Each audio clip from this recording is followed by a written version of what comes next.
Bienvenidos.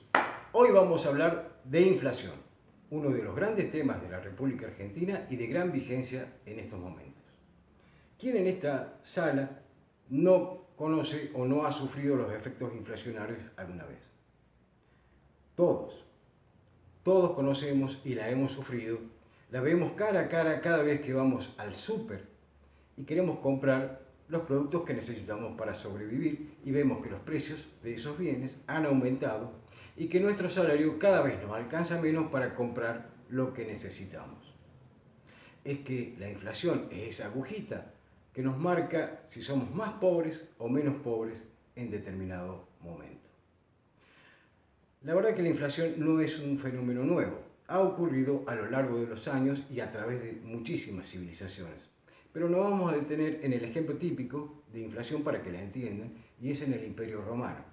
Nos situamos en el año 218 del siglo III de nuestra era. Gobernaba en el Imperio Romano el emperador Caracalla. Como Caracalla había surgido de un golpe de Estado, como ocurría generalmente con los emperadores de esa época, de un cuartelazo, el ejército es el que ponía a los emperadores. Para quedar bien con su ejército, aumentó el 50% del salario de sus soldados. Para cubrir este inmenso gasto público adicional, recurrió a lo que ya le va a resultar conocido.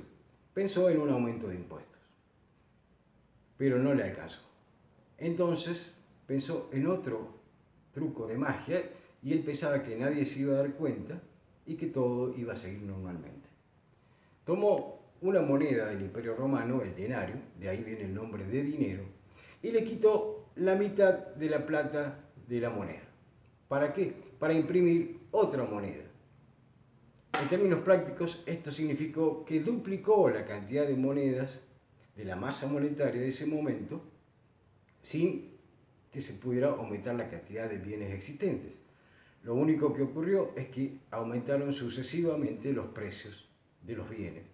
Y ese aumento de salario quedó en la nada, puesto que al terminar el periodo, los soldados podían comprar menos bienes de los que podían comprar con su salario original. Entonces, ¿qué es la inflación? La inflación es el aumento sostenido y generalizado en el nivel de precios de una economía. Las palabras sostenido y generalizado son importantes porque significa que todos los bienes de una economía son los que aumentan y no un bien en particular. Si aumenta un solo bien, no se considera inflación. ¿Qué la produce? Tuvieron que pasar muchísimos siglos desde el Imperio Romano para que en el siglo XX un grupo de economistas de la talla de Hayek, Mises, por parte de la escuela austríaca, y Milton Friedman, por parte de la escuela de Chicago, contrataran a su vez a un matemático, Irving Fisher, para que determinara una fórmula y explicara de la manera más sencilla lo que es la inflación. Se llamó fórmula de Fisher. Y le explica de la siguiente manera. Es muy simple. Por un lado está la masa monetaria, es decir, todos los billetes y monedas que circulan en un determinado momento, lo que tienen ustedes en los bolsillos y lo que está en el banco. Por este otro lado están todos los bienes y servicios de una economía. En el medio tenemos un signo igual, es decir, que la cantidad de monedas y billetes que existe tiene que ser igual a la cantidad de bienes y servicios que existen en una economía. Y esa es una ley económica que se va a cumplir de todas formas, así no creamos en ella. ¿Qué ocurre si esa desigualdad se rompe? Si la cantidad de monedas que existen en un momento aumenta. Por cualquier motivo han decidido el gobierno imprimir determinada cantidad de dinero adicional. Y los bienes y servicios quedan estáticos. Esa igualdad se va a tender a igualar, siempre, va a ser una igualdad. Por lo tanto, los bienes y servicios van a tener que aumentar, pero como no puede aumentar la cantidad en el corto plazo, porque para que aumente la cantidad de bienes en una economía hace falta invertir, hace falta comprar maquinarias, contratar personal, capacitar a ese personal, comprar materia prima. Entonces la cantidad de bienes y servicios es muy difícil que aumente en el corto plazo, prácticamente imposible. Para igualar la cantidad de moneda con los bienes, lo que aumenta es el precio de los bienes y de esa manera se logra nuevamente la igualdad. En un ejemplo muy simple lo van a entender. Supongamos una economía absolutamente cerrada y absolutamente pequeña, lo más pequeña que pueda existir. Imaginemos una isla, la isla de Robinson Crusoe, donde está Robinson, Viernes, que es el personaje autóctono, y una palmera que produce un coco. Robinson Crusoe tiene 100 pesos en el bolsillo. Lo contrata a Viernes para que le coseche ese coco y se lo entregue. Viernes cosecha el coco, se lo entrega y le dan los 100 pesos. ¿Qué puede hacer Viernes con esos 100 pesos en una isla donde hay 2 habitantes y una palmera con un coco? Lo único que puede hacer es comprar ese coco. Va a comprar el coco, ¿cuánto vale el coco? 100 pesos.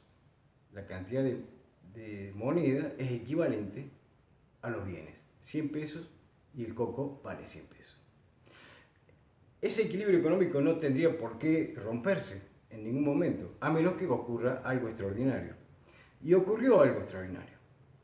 Viene por el mar flotando otro billete de 100 pesos que se le habrá perdido a algún marinero por ahí. No importa quién lo recoja, el efecto va a ser exactamente el mismo. Si lo recoge Robinson, le dice a Viernes, mira, te voy a aumentar el sueldo, te voy a pagar 200 pesos para que coseches ese coco y me busques en la isla si hay algún otro coco por ahí para que me los puedas traer. Bueno, no hay otro coco, los bienes son siempre los mismos, es un solo coco en la isla. ¿Qué hace Viernes? Le lleva el coco y Robinson le paga los 200 pesos en esta vez. Viernes va a querer comprar el coco, bueno, toma 100 pesos y dame el coco. No, el coco ahora vale 200. ¿Por qué vale 200? Bueno, porque se me aumentó la mano de obra, te estoy pagando 200. Como no trajiste ningún otro coco, este coco vale 200. Eso es lo que ocurre. Entonces, hay economistas que lo explican de esta forma. Lo que pasa es que Robinson tiene una posición dominante en esa isla. Es un monopolio de la venta de cocos, por eso aumenta el precio. Otros van a decir, no, en realidad lo que provocó el aumento de precio es porque le aumentó el sueldo a 200 pesos a Viernes. Ninguna de esas dos causas son la verdadera causa de la inflación. Nadie piensa que lo que ocasionó el desequilibrio económico en esa isla son los 100 pesos que llegaron flotando y hace que los precios aumenten. Ahí se desata el proceso inflacionario. Ahora, ¿cuáles son las consecuencias? Las consecuencias son tremendas. Por un lado, se produce una gran redistribución de la riqueza en perjuicio de los sectores más vulnerables. Lo que no podemos recuperar inmediatamente esa pérdida de poder adquisitivo por la inflación. Los que más sufren, lógicamente, son los asalariados, los jubilados, los cuentapropistas, que siempre la corren de atrás a la inflación.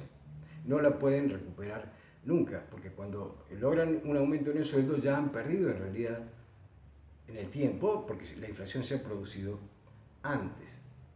Entonces, ese efecto es el más perjudicial de la economía. ¿Podemos salir de este proceso inflacionario? Por supuesto que sí podemos salir, como ha ocurrido con países devastados por estos procesos inflacionarios como Alemania, 2 veces en la Primera y la Segunda Guerra Mundial, como ha ocurrido con Japón, también después de la Segunda Guerra Mundial. No le voy a dar recetas económicas porque ya intuyen cuál es mi pensamiento respecto de cómo se debería combatir la inflación. Lo que sí le voy a decir es que para lograr esto necesitamos que una sociedad que crezca en conocimiento. Lo único que va a lograr que el país crezca, venza la inflación y logre un bienestar general es un mayor nivel educativo. La educación produce un efecto multiplicador.